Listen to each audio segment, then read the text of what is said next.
Καλησπέρα everyone. Σήμερα το μήνυμα είναι πάρα πολύ απλό. Σταμάτα την υπερανάλυση και απλά δράσε. Η επιστήμη έχει αποδείξει ότι ναι, ο καλύτερος τρόπος για να μπλοκάρεις κάθε αλλαγή στη ζωή σου είναι να προσπαθείς να πλανάρεις τα πάντα, ακόμη κι αν εσύ δεν έχεις μπει καν στη διαδικασία να το κάνεις.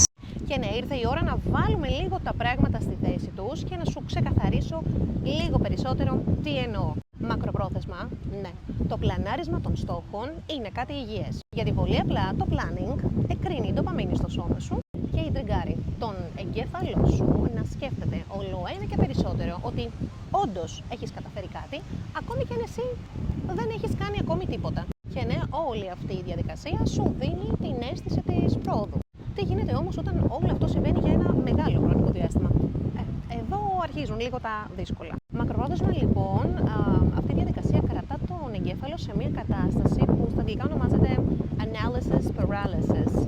Δηλαδή, όσο το υπεραναλύει, τόσο μένει και στάσιμος. Και κάπως έτσι ο εγκέφαλος σου χάνεται και δεν ξέρει καν τι πρέπει να κάνει μετά.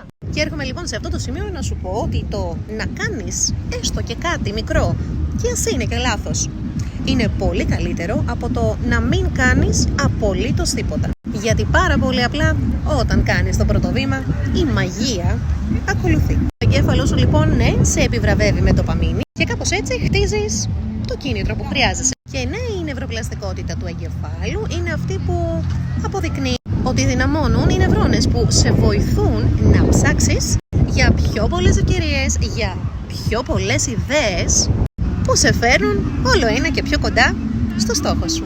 Και μην ξεχνάς ποτέ, η δράση είναι αυτή που δημιουργεί κίνητρο.